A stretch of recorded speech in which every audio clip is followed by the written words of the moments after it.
Welcome to Wild Ideas Worth Living, a show where we talk to experts who've taken a wild idea and made it a reality so you can too. From people who have sailed around the world to those who've started thriving businesses and even broken records, some of the wildest ideas can lead to the most rewarding adventures. I'm your host, Shelby Stanger, and I hope you enjoy this show. This is episode 48 with sailing captain, adventurer, surfer, and writer, Liz Clark. This episode was brought to you by Olukai, a company who puts a ton of time and thought into crafting amazing footwear for men and women. I have a ton of pairs of Olukai's sandals and even some of their slip-ons, and I love their shoes because they're all made really well so they don't break down, and they're all stylish so you can wear them with really nice outfits and always to the beach. Olukai was founded to celebrate the aloha spirit and the waterman lifestyle, and they also aim to do a lot of good. They believe that sustainability and positive living is less about an ethos and more about the choices and actions you make every day. One of the best parts is this company is a certified B Corporation, and they do a ton of giving back to communities. They even have their own Ama Olukai Foundation, a nonprofit that helps to preserve the Hawaiian culture and the Hawaiian spirit, which I'm a big fan of, considering my grandma lived in the islands.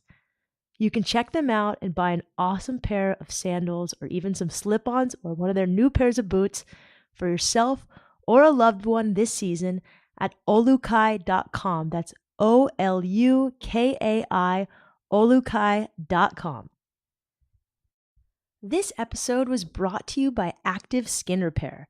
They're a non-toxic, multifunctional skin and wound repair solution that replaces products like Neosporin, tea tree oil, and even hydrogen peroxide all in one solution, so you can take less stuff with you on surf trips and adventures.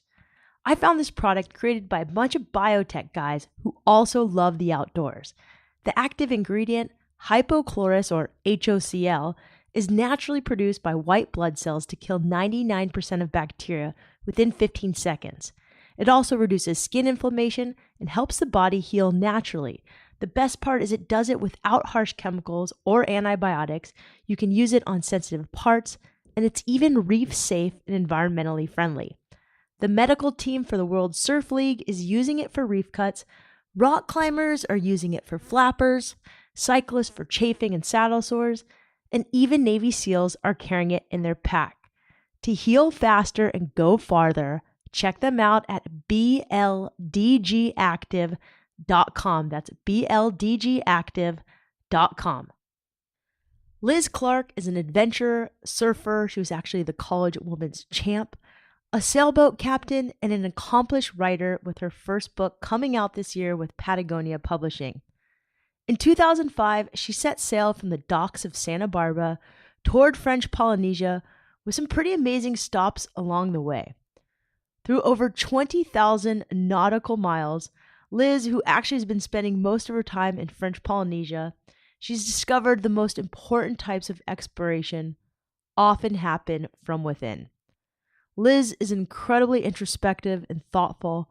She's shared generously and openly about her voyage through her talks with Patagonia, on her own website, The Voyage of Swell, and soon to be in her book. I've known Liz for a few years, so we're pretty excited to catch up with each other. But we talk about some great things, from getting out of your comfort zone, what she's learned about people and herself from exploring some of the most remote parts of the world, her writing process, and even the titles that didn't make the cut for her book. I hope you enjoy this show.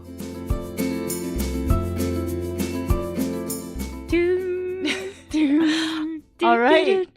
I'm here with Liz Clark, and she wanted to hear the intro music and was kind of bummed, so we were just trying to hum it. I love it. Liz, welcome to Wild Ideas Worth Living. We're so excited to have you on the show. I'm so excited to be here, Shelves. All right, so Liz and I have known each other for quite some time, and she's just awesome. So we just went surfing. We did a little Wim Hof breathing exercise and some meditation. It's pretty epic. Don't forget sand therapy. Oh, and we rolled around in sand because, Liz, why did we roll around in sand? We literally lied down in the sand, and Liz was like, no, we're going to roll around in the sand. I just think it really feels amazing.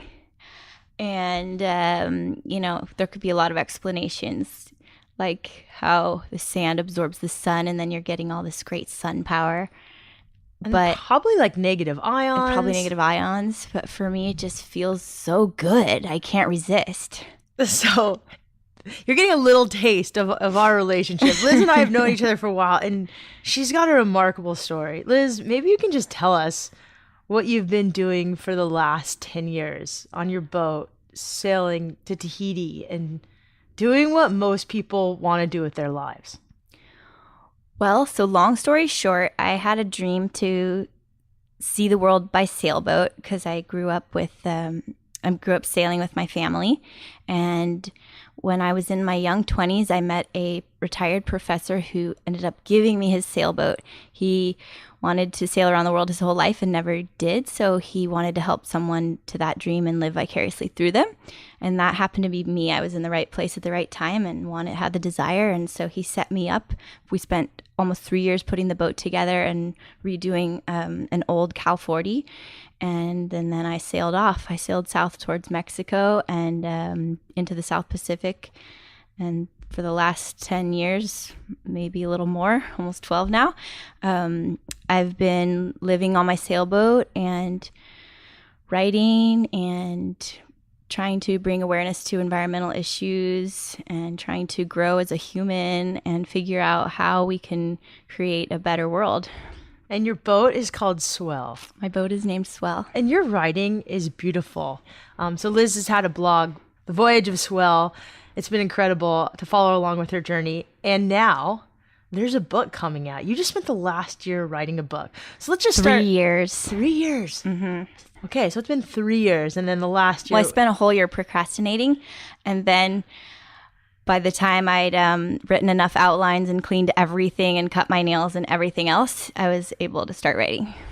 So that's pretty good, though. But you finished. And hats off to you. So maybe let's just start with some of the titles that didn't make the cut, because I got to be involved in hearing some of these titles and they're great. Well, the title process was really hard because I wanted something really creative and out of the box and would really attract people to it. So some of my favorites were Wind in My Hair, because I love the feeling that it gives you, like a freedom and wildness. And that was just something that I felt gives people an emotion. But my publishers were a bit afraid that would alienate our male readership. So then I suggested Tits in the Wind because, men are definitely going to want to read that. And so are women, because who doesn't want to feel their tits in the wind? But is there a lot of nudity on the boat? Because, for me, sailing, I would just be naked all the time. Honestly, I don't wear a lot of clothes. I just find them cumbersome, hot, and then I have a lot more laundry to do, and I don't own a washing machine, never have. So I have to either do laundry at people's houses or in a bucket. So being naked is convenient for that reason. And so that title didn't make it either, because it isn't quite the entire theme of the book. It's definitely one of them, is the freedom that I feel and that I gain out there through different experiences. But so neither of those made it. We had She Captain, which I also loved, but we ended up coming full circle back to Swell, the name of my boat, which means growth and expansion. It means happiness. It means surfing. So it really fits me in a lot of ways.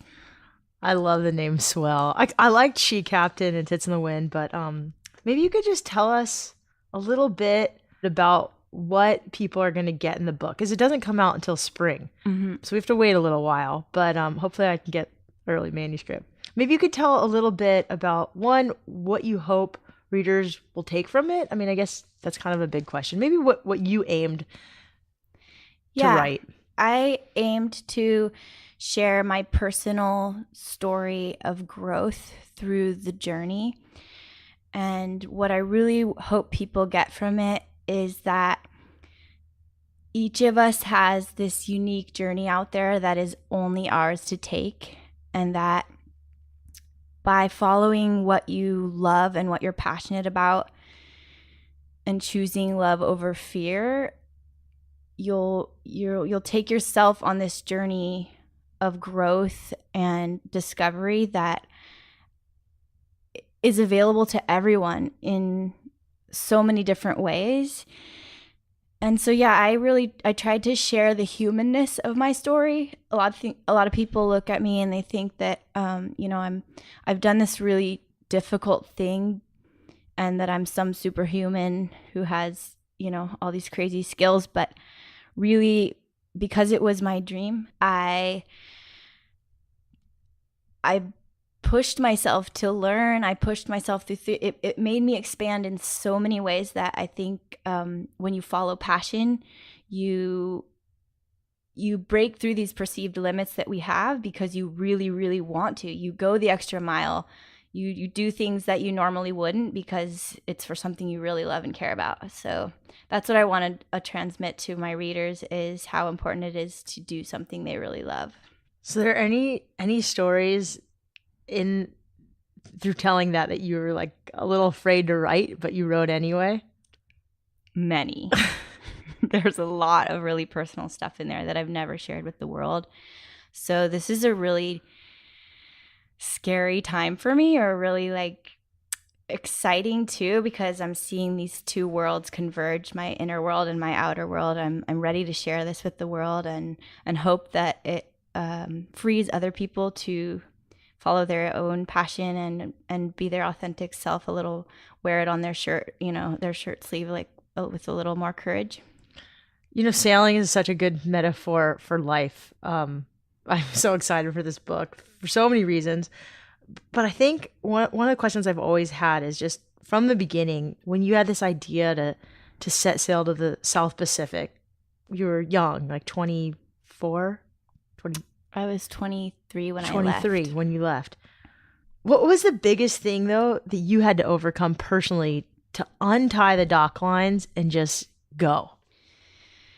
I think the biggest thing I had to overcome was self-doubt. Like most people trying to do something they've never done, I had to overcome the self-doubt of not being strong enough to handle the boat in strong weather. I had to overcome the self-doubt of, am I going to be able to financially figure out a way to make this all work? And the self-doubt that I was just going to be able to handle it mentally, the hard things, the alone time, all those things at once. When I thought about it, it was so overwhelming. But when I finally let go and cast the dock lines off, like I dealt with each one kind of little by little.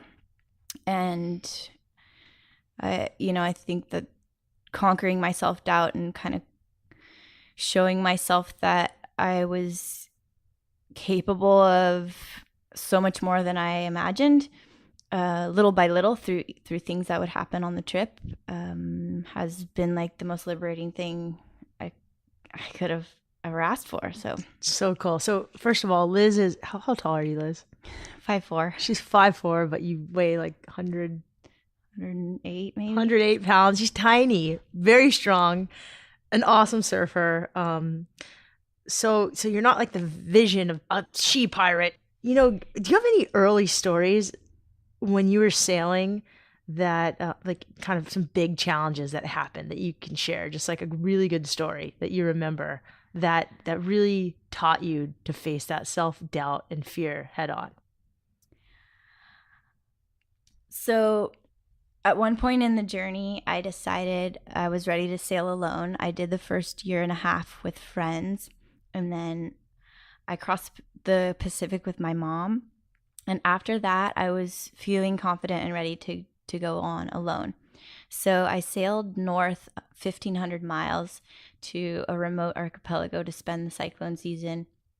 And then on the way back from that, I got in some really tough weather,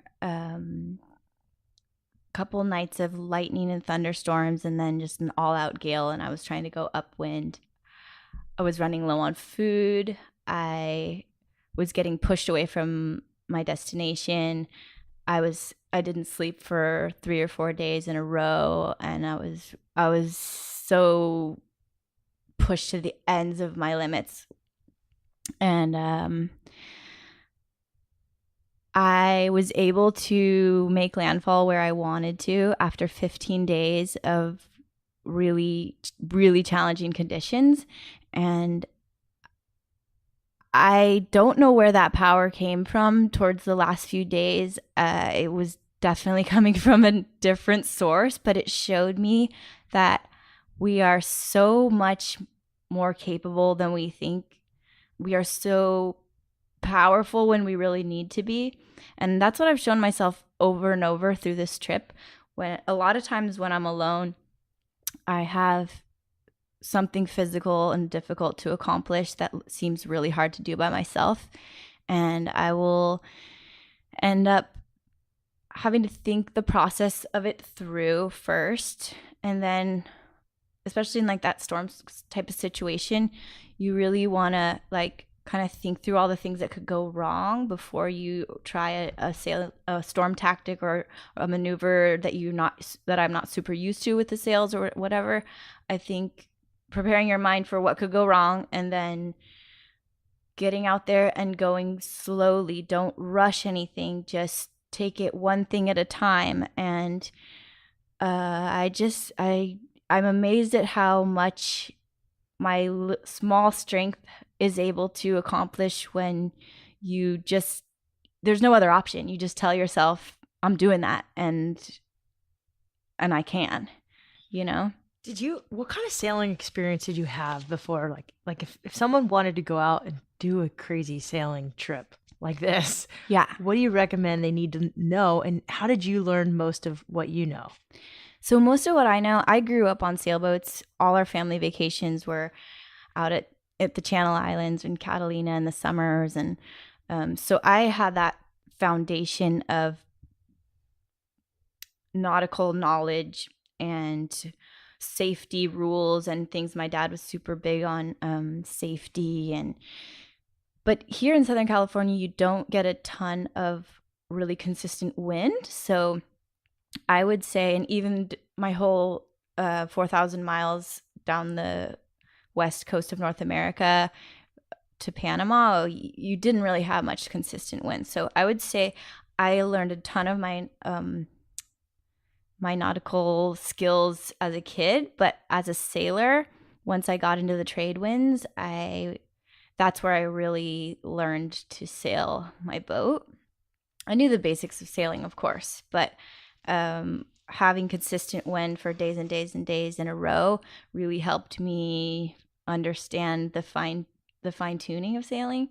I'm still not an expert, but I can get my boat from A to B pretty efficiently. So, but then things like provisioning, engineering, like all that other stuff that you had to learn. Yeah, I think it's a little overwhelming if you try to look at everything at once. What I did, which I really recommend for people who want to do this same thing, was this was Barry's suggestion, my mentor who helped me get this trip going. He suggested that I apprentice with a marine mechanic, a sailmaker, a rigger, an electrician. So I spent time following these guys around who were experts in their fields, and all of these skills were things that I was going to need or at some point want to have at least a basic foundation of knowledge about. And so I tagged around with these guys from time to time for a couple years before I left. And I think what I saw during that time from them was I was so passionate about my dream that they were excited to teach me because I was excited to learn. They were so willing to, tell me these little tricks that they learned in their trades. And so I carried those out all with me on my trip. And I just feel like anyone who wants to do this, go down to a marina, see who's working on boats, and go ask if you can just give them a hand, pass them tools. It's super easy, and almost every one of them is probably going to want a helper. So it seems like an easy way to get a lot of knowledge. That's great advice. You're also a 20-something-year-old girl at the time. I probably helped, but I mean, come on, it helps a little bit. But Yeah, gotta use. I love this line, and our friend Ryan and Nicole Levinson both love to quote you. Comfort is caustic. Maybe you can talk about that a little bit. Yeah, well, I think I would say if you're too comfortable in your mind, if you're not challenged at all, then you're not growing very easily. Maybe it's just me, but that's kind of something that I've tried to embrace, is that a lot of this trip was really hard. I went through a lot of really hard things that I write about in the book. And those fear places, those times of hardship always opened me into a deeper perspective of the world, a deeper part of myself that I needed to work on. And I think all of that stuff has been the most valuable, more than the perfect waves, more than anything else. It's the growth that I experienced on this trip that has made me who I am, today. It's so fun hanging out with you because you have this sense of confidence about yourself, but you also are like a big kid and just celebrate play, which is why all the little girls and boys on Tahiti just love you and follow you around. And it's so cool. I've talked to you about, struggling with some anxiety and depression, and it's been hard. And I've learned all these tools and tactics over the years. And now I feel like, okay, like I got this. You have great advice, I think, to people dealing with pain or fear. You maybe share just a little bit of it, because you have had to face pain and fear head on the boat. Yeah, this trip has been challenging in so many ways, and because I wanted it so bad, I've had to, when I ran up against a wall, I had to find ways to break through it, or else I wouldn't have been able to I wouldn't have been able to keep going. So at one point in my journey, I met this woman who helped me gain perspective about suffering and about difficult people or difficult things in our lives. And she said that is those can be our most precious teachers. And just by having that different perspective on it, I didn't realize how I was resisting so many things in my life that actually were there to help me break through a negative pattern in my personality or in my character that was holding me back in a lot of ways. And so when she told me that, my whole world opened to suffering and pain and fear in a way I never imagined. I think with pain and fear, pain especially, I started to try to, instead of just heal whatever it was or make it go away, I started to try to look at the root of it. And I'm talking about emotional pain more than physical pain in this scenario. When I realized that pain was a window into my own enlightenment, it really helped me see it in a different way and reach deeper into myself instead of resisting it, make it like part of a wave that I was riding, kind of. So I think the advice I would give to other people is that what we're coming up against in our outer world is all helping us get to somewhere in our inner world. So the less that we resist it and try to understand it and try to work with it, each time I've been able to expand I'm not saying I'm perfect or anything, but I've grown a lot through all the difficulties I've had. They've each been super hard during the time that I'm in them, but they're the times where I grow the most and I open up to things that I never maybe would have if I was in a happy, positive state, I guess. Wow, thank you for sharing that. I think you've said this to me, like something was bothering me or a person, and you're like, maybe see that as a gift. And it's not like, hey, this is a gift, yay, like something hard is happening, but like instead of running from it or just being busy.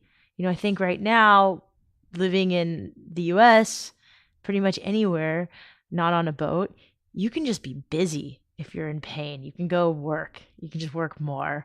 Or you can like go, there's a million things to do. You can just surf all day or whatever.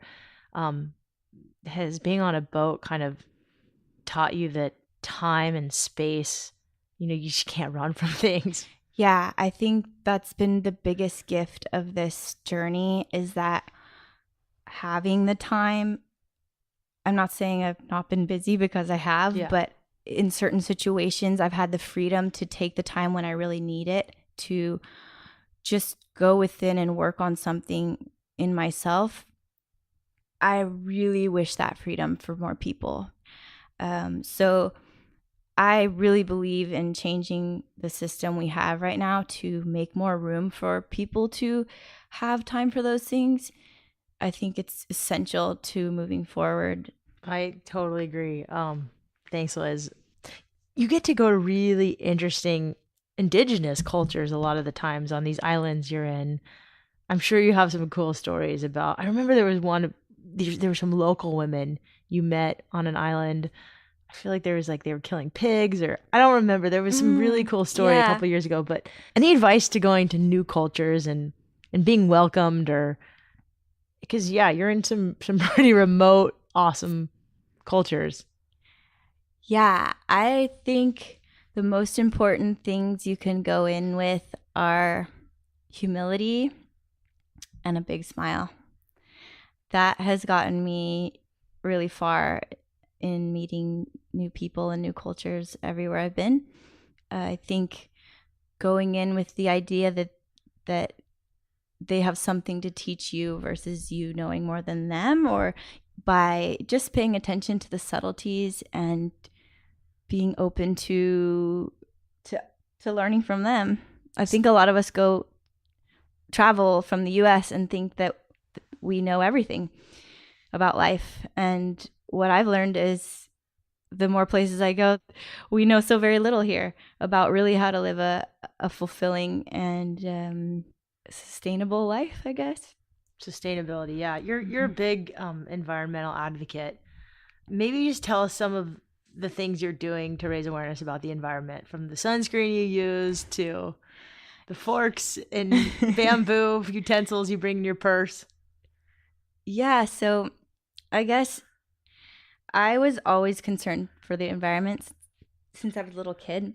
And maybe a few years into my journey, I was feeling so overwhelmed about where we were headed as a country in the US, about even how my own impacts were hurting the environment. Is this because you were seeing it like on your boat? You were seeing fish, you were seeing coral? Well, even before I left, I was just so disillusioned that, we are creating this economy based on infinite growth in a finite world that can't, it's an illusion, like it can't happen. It's so, for me, I was just so frustrated that we were not doing more to take care of the foundation of what keeps us alive every day. So then I got out there and I was seeing all these problems in real time. I'm seeing the plastic all over the beaches. I'm seeing fish populations declining. I'm seeing coral reefs bleaching. I'm seeing indigenous populations, eating all this imported food that's causing disease. And I was just feeling so overwhelmed by it all that I, at one point, realized I have to take a positive spin on this, or it's just gonna it's just gonna hurt. It's keep hurting me too much. So I decided to just look at my own life and try to educate myself on what I could do in my own life to have less impact. So that came through every little aspect of the day. I would just look at, what better dish soap could I use? What sunscreen isn't going to hurt the reef or my skin? What all different ways which is, it's come down to my diet. That's a big reason why I changed to eating a plant-based diet. So doing that, I was able to spin it in a positive way, and I think give people a chance to become part of the solution versus always feeling like we're part of the problem. For me, that was a really nice relief to start feeling like we can make a movement behind changes in your personal life. Because if all of us start to look at how we can lighten our load on Earth, we are pushing that movement in the right direction just by individual changes. And I think those naturally trickle up through legislation and changes to law if already at an individual level we're consciously making better decisions. I totally cut you off before about the women in the pig. Oh. Am I like imagining this? No, yeah, Mommy Fa'atiaro. I got to this one spot at an island, pretty isolated, and went ashore. I had extra fish, and I wanted to give it to someone. And I saw this grandmother walking on the beach. She was collecting shellfish, and she had her grandson with her and a goat on a leash. And the three of them were just the cutest trio ever. And so I gave her the fish, and she invited me in, and I learned about her, and she was living in this isolated valley. She had to walk 4 miles to get any supplies from the store. She hunted pigs till she was 79. She told me this story of her and her girlfriend out in the middle of the night. They were doing I forget what they were doing, but they were doing something else. They weren't even pig hunting. And in the middle of the night, they had this huge pig come foraging near where they were working. And so she wrestled the pig, killed the pig, and then her and her girlfriend set to cleaning and getting this 600-pound pig cleaned and slaughtered and ready to store. And there they use salt to cure the meat, and so they can eat it for many, many months. But I just had ultimate respect for this woman living straight off out of nature, and doing whatever it took to keep her and her grandson going. And 79 years old. Can you imagine a 79-year-old here like wrestling a pig and slaughtering it, cleaning it, gutting it? And they did it all through the night, because in the daytime there's flies, so they clean everything. They do all the work on the meat in the night. So they lit a big fire and just went to it all night. And wow, yeah, she was so impressive. I imagine you have like millions of stories like this. Tropicat's your cat, who's now more famous than you on Instagram. Tropicat is one of a kind. So what kind of cat is Tropicat? A jungle cat, right? She's a Tropicat. She was a Tahitian blend of evolution, running away from dogs, being fed fish scraps, and she's an amazing spirit. I have only one more serious question, and then we're going to go into the lightning round, what I call the quick and dirty round. Tell me a little bit about magic and maybe your sort of spiritual journey. I know we've talked about it a little bit, but just briefly, because I kind of like it when you talk about this stuff. I guess when I left on this trip, I was very non-spiritual. I was really, things were really black and white. I was much more like, I guess, a scientific mind. And through my journey, I really had to reach deeper into places that I didn't really have to ever go before. And it turned out that spirituality and my relationship with the mystery, the unknown, the great spirit, God, whatever you want to call it, has become like the most important part of my journey. I think I've learned is that great love, or that life spirit that connects all of us, is something that when you live from the heart space, you tap into this extra power, this magic that comes through being in alignment with what your heart really wants to do. So I've seen just like these impossible situations somehow pan out into safety and friendships, and just these really unexpected beauties that have come through me just going for it because that's what I really wanted to do. And so I tapped into a place where I feel like anything is possible, really, through your desire and your passion and your love.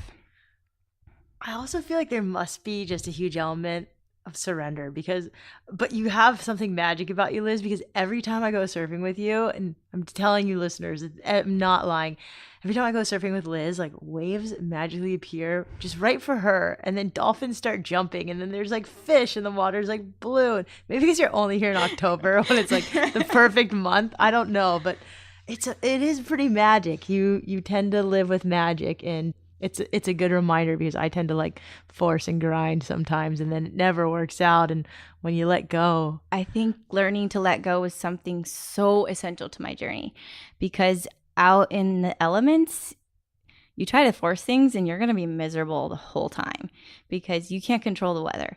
And you just have to learn how to surrender and sit back and go slowly, or pull a reef in the sail and just smile about it, because if you don't, you're just going to be miserable the whole time. And so learning to not, don't try to force the things that you can't, and accept with grace the things that are around you. I think that's opened me up to magic. It's fun to be open to those ideas, because you get all these fun surprises in your life that I guess might not come through if you have a really closed-in perspective of what's possible. That's awesome. Thank you. Liz, you've been out in the world. You also have done tons of speaking gigs with Patagonia and other people, and you've seen a lot. You've been to different islands. You've traveled more than pretty much anybody I know right now. What's the biggest concern you have, or thing we should pay attention to right now?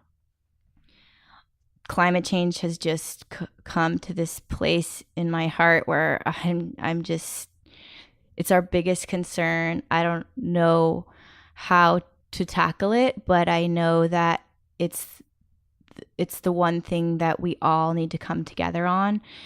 And so that was a big reason for me eating plant-based diet, changing my diet. I just realized that I could cut my carbon footprint in half or more. And for me, that was so important. When I go out and I'm in these island communities that will be entirely lost, they are only 6 feet above sea level, and they will have to be displaced. They will lose their home. And, these people are the ones contributing the least to this problem, and they're going to be the worst affected. And for me, that hit so hard when I realized that I was willing to do anything I could in my personal life to change that, So, I still have a long way to go to obviously not use fossil fuels, but I felt like the diet was something I could do on a daily basis to have less impact.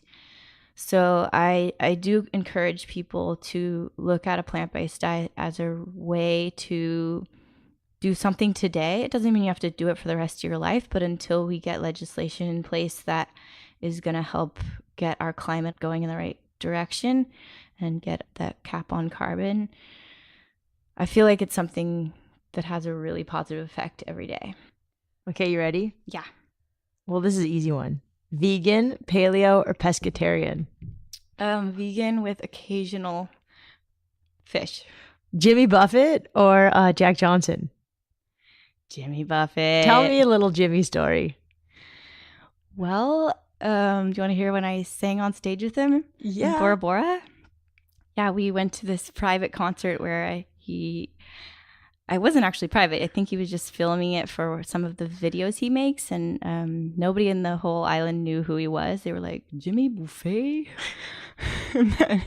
And I'd heard about it through a friend, so I sailed up there, and he sang his whole set, and then he got to Cheeseburger in Paradise, and he was like, well, we usually bring backup singers, but we it's a small show, so we didn't bring him this time. Is there anyone out there? And he'd heard me singing the songs the whole night, so he kind of looked right at me and my girlfriend. So he called us up on stage, and I got to sing Cheeseburgers in Paradise with Jimmy barefoot at Bora Bora. That's so amazing. And then we went surfing the next day. It was awesome. I told you Liz is magic. Like how only this happens to you. This is amazing. Kelly Slater's wave pool or Chopu?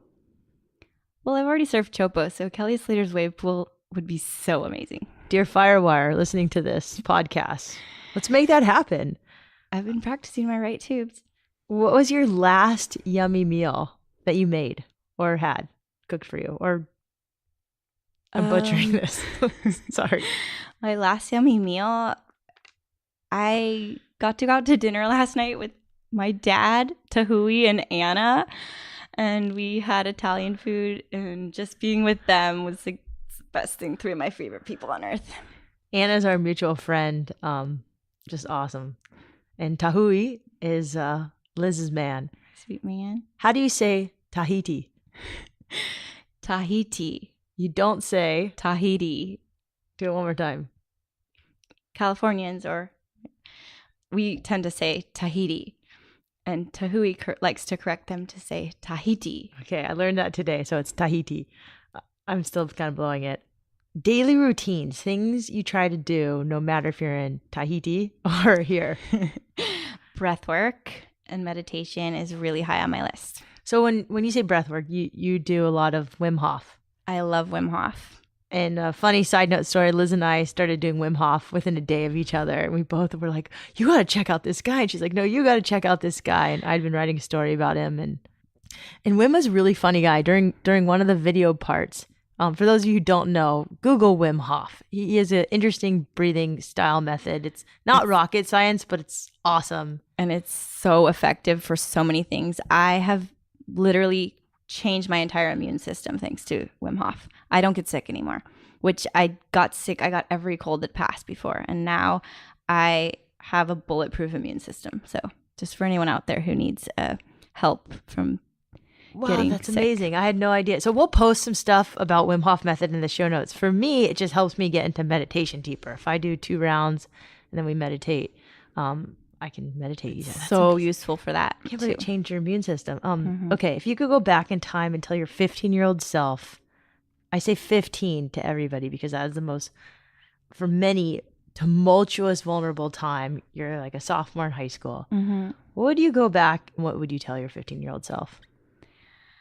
I think I would tell her that it's okay to be different and it's okay to want different things than everyone else. I think at that time I tried to push all those things away and just be like everybody else because I didn't want to stand out more or stand out at all. And I would want to tell her that those are my gifts. Those are what make me unique and wonderful, and to not push those away instead and accentuate them and feed them and embrace them. Knowing where you live, because it's pretty much right here where we grew up in San Diego, I imagine kids at 15 at your school wanted like nice cars to go to a good school, and you wanted to sail around the world. Yeah, there's a ton of wealth in that area, and we had moved into that area. We're renting a place, but my parents really wanted us to go to those schools for the good education, and I don't know. I definitely wasn't driven by material things. I I loved learning and I excelled in school, but I didn't want to do things for a resume just to put them on a resume. I never understood why I would do that. It had to come from my heart, and let's build a world that you do things that you want to do from your heart, and you can actually also financially support yourself. I think I've proven to myself that choosing those things, it won't be hard. I mean, it won't be easy. It's going to be hard, and it might take a while, but it'll come back to you, and it'll be so worth it. It's great advice for living wildly in general. Yeah. Travel must-haves, things you take when you travel. Or is that purse? I'm just looking at Lizzie's purse right now. That's why she's laughing. I need a stick of Avasol sunscreen. I need a piece of long, thin, small rope. I can do almost anything with that. You can? Mm-hmm. Like what? Oh, just give me a job. I'll do it. Wow. Yeah, you can just tie things together, fashion little whatever you need, laundry line. There's a million uses for that stuff. You can fix things. What else? I would say it's pretty fun to have a little speaker and some music. I love dancing. I love dancing. What kind of music do you listen to? I love reggae. I love music that makes you want to move. And you're such an articulate writer that I know you are also an amazing reader. Maybe you could tell some people some of the books that have helped shape you and that you recommend. Yeah, I have not had a ton of time to read in the past 3 years because I've been writing, but some of the books that really gave me a new perspective on my journey when I really was feeling stuck, I would say were Don Ruiz Miguel. The Four Agreements was a huge one for me. Blew my mind open how these four simple things could really change my life and give me such a different and better perspective. I love Conversations with God was another one that just kind of tied together all these things that I was really feeling about spirituality and about what resonated with me, that I was picking out of different religions, different people I met, different cultures. That book really had a lot of them all packaged into one, which was really validating for me in a way. So I do recommend that to people. I loved Autobiography of a Yogi. He showed me in that book that spirituality is your own unique journey and you can do whatever you want with it. And it just made me realize I don't have to conform to anyone's particular idea about it, that it's a personal thing. And that was so freeing to me. And that also anything is possible. That's awesome. We'll put all those in the show notes as well. Avocados or coconuts? You get one. I know. Such a hard question. Horrible. So. Coconuts. Because you've done a coconut fast, right? If I had to choose. But hopefully I'll never have to choose. Liz, thank you so much for sharing your wild ideas on this show. Where can people find more? And Patagonia, when is this book coming out? When can we get it? So it comes out on April 1st, which is kind of a joke because I'm going to hopefully be like, just kidding, one more year. No. But yeah, it comes out on April 1st. You can pre-order it in January already. So Christmas I'll keep people gift. posted on that. And my Instagram account is probably the best way to keep tabs on me. I am at Captain Liz Clark.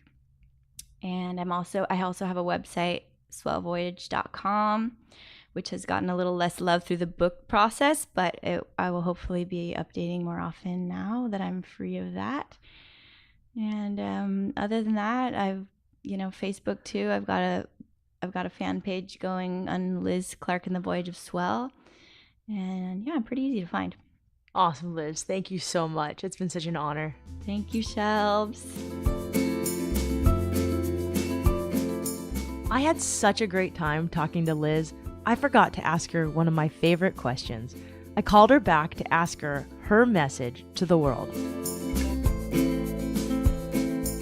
If you could fly an eco-friendly plane over the world and you could read a message to the world, right now, what's your message? I think my plane would pull a banner that says, "We are one." Because I think this is like the mentality that we really need to embrace to shift toward learning how to live in harmony with our planet, and is just having that understanding that we are all one and we cannot really thrive or be happy unless everyone else around us is doing the same. I think that's what mine would say. I hope you enjoyed this show. Thanks again to Liz and Tahui for coming on. I'll have links on where to find more of Liz on the show notes at wildideasworthliving.com. And I want to hear from you.